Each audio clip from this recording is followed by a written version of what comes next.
friends. I hope you're having a great night. Tonight, I wanted to talk to you about something that happens a lot of times that we go no contact or very limited contact with a narcissist. When we start putting up those hard walls, either ironclad, no contact, or very firm walls, very firm boundaries, and the narcissist sees that when they interact with you, they aren't getting the same rise out of you as they did before, um, then they sense that their control over you is now it's fading. The power is fading. So they are going to try a lot of different things depending on if they're a covert or an overt narcissist. If they're covert, they might end up going like super, super much more aggressive, much crueler. They're going to up the ante on the cruelty to get you to comply, to get you to submit, to get you to cry, to get you to break down and remember your place. If they are covert, they're going to be sneakier about it. And the sneaky thing is, instead of just being like upfront and saying like, hey, you're not giving me the attention, which your overt narcissist might just come out and say like, you don't pay attention to me anymore, you don't make me dinner anymore, you don't care that I'm home anymore. They'll be very open about what you're not giving them, the attention or the sense of importance that you're not giving them anymore. The overt's going to be very vocal about how you're letting them down. But the covert, that's the one I want to talk to you about tonight, to be very, very careful, because they don't really care too much for honesty, or there's nothing that's like below the belt. There's nothing that's like too low to lie about. And something very strange that I wanted to talk to you guys about tonight is their willingness and their tendency to lie about very serious things. Like, for example, I have gone no contact with my mom. I went no contact with her. We're about to hit 6 years. And, you know, at first she did all the normal stuff where she was yelling and screaming and guilt tripping and crying and, you know, that stuff. When that didn't work, then she was mad and openly mad. And then she would kind of compose herself and then go back to the other one. And then the next step is going to be like, I have your things. What should I do with them? My personality, the way I am, is like, I don't care. Burn it. I'm not going to answer that call. I'm not going to answer that text. I don't recommend you answer those either, because you're not going to get your stuff anyway. Just write off that stuff. Like, it's just stuff. And if you go over there, you might end up thinking that it's their idea for you to go pick up the stuff that they're bringing up. But really, it's just a trap to get you over there in their physical presence so that they can punish you. And that punishment doesn't just mean like verbal abuse, doesn't just mean physical abuse. It can mean legal abuse as well, with false accusations. And, you know, they could just already, you pull up and they're already calling the police with false accusations against you, and you're just there because you were invited. And the next thing you know, you find out that the police are, you know, question you about like domestic violence issues that she's bringing up. So be very, very careful. I don't care. The TV's not worth it. Computer's not worth it. They're not going to give you your things anyway. So just let it go. And it's just a trap. It's just a lure. Picture yourself like a mouse trap with the cheese. Like, nothing is for free. They're not going to be considerate of you. So forget that thought that they can just like amicably split with you. Like, that's not possible. So they'll either burn your stuff or make you go over there and then not be there and just be a waste of time. But most importantly, you just don't want to be set up for anything that can be misconstrued legally. And then you end up with a he said, she said, and having to deal with costly, financially costly, emotionally draining, legal issues, court issues, nothing like that. It's a trick. It's a trick, so just stay away. So when you ignore all those things and none of that is working, then with the overt narcissist, with the covert narcissist, you're going to see them play the sick or the dying card, which is really bad. And my mom did that with me. So, like, I there was nothing that she could do to bring me back because the mask had fallen. I saw it for all its ugliness and I wanted nothing to do with it. I turned around, I was done. I was done. And there was nothing she could do to fix it. And she tried and tried and tried.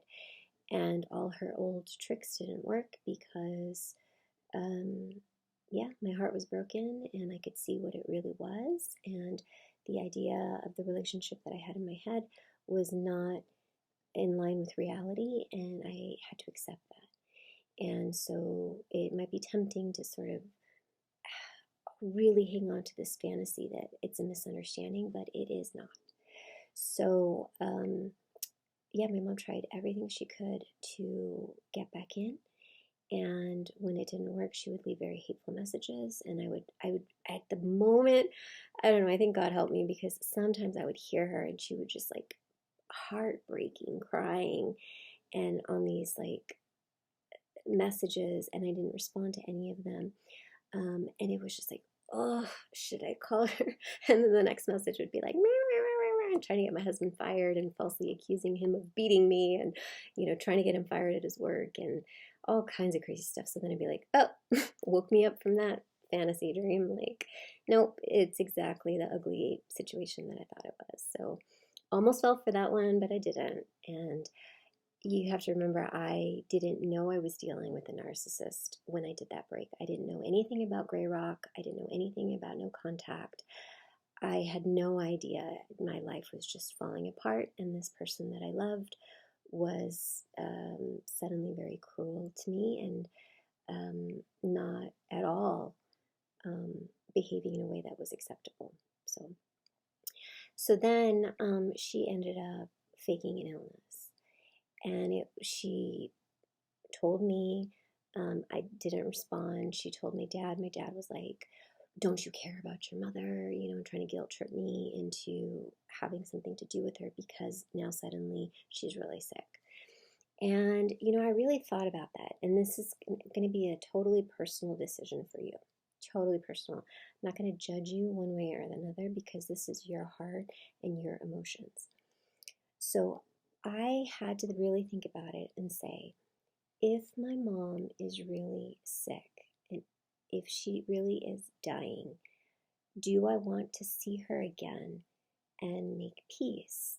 Do I want to be there with her? Do I want to do all these things? And I thought about it, and it's going to sound really, really cruel, but no, I'm okay with that. Like, I understand that a lot of really cruel and mean people get sick and they unfortunately die, and they have people around them, and you can't guilt somebody into having a relationship with you, and your sickness or your in like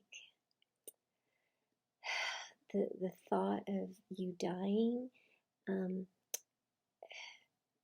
you can't just hold that. Like, you can't force somebody to forgive and forget all of your horrible, cruel, sabotaging behavior. Like, just because you're somebody's mom, just because you're somebody's dad, just because it's your sister, just because it's your child, that it doesn't give them this right to abuse you.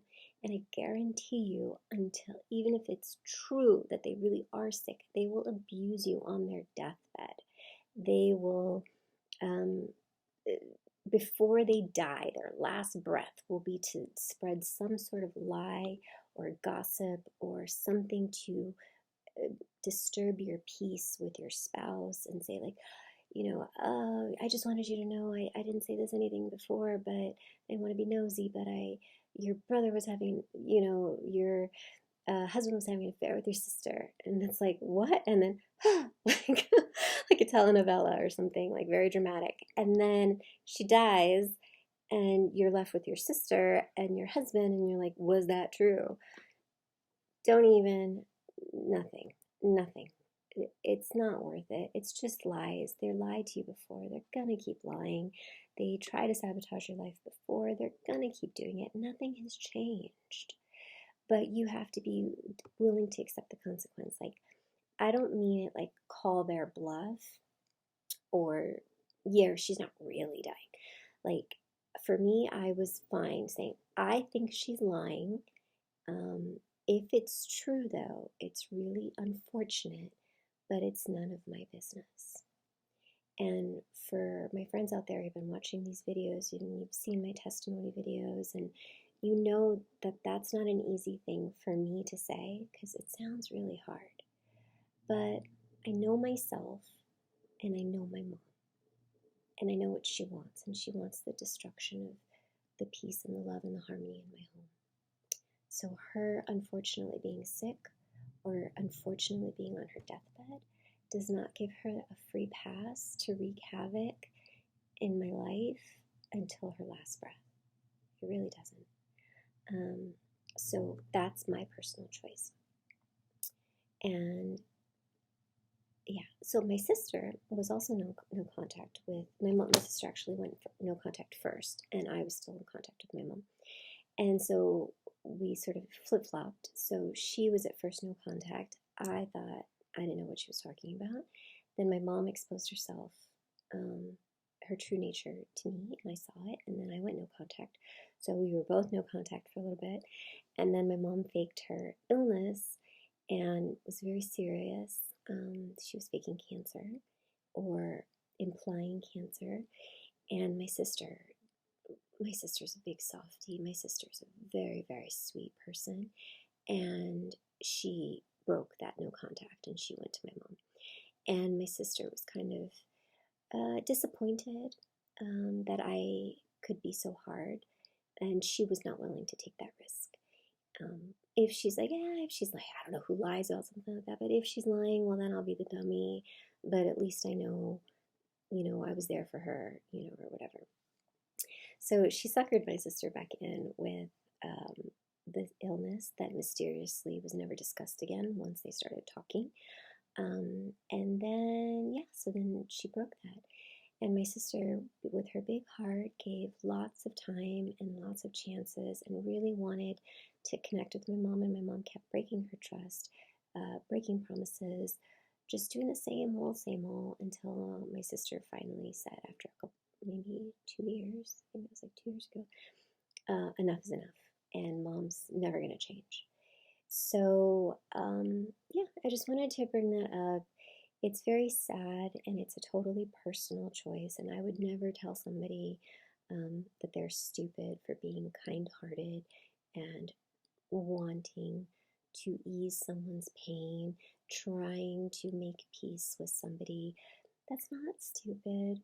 That's not, I know I said the word sucker before, but I don't really mean it. I just mean like she got played because my mom is the manipulative one, and my sister is the sweet, kind, generous one who was not willing to take that risk.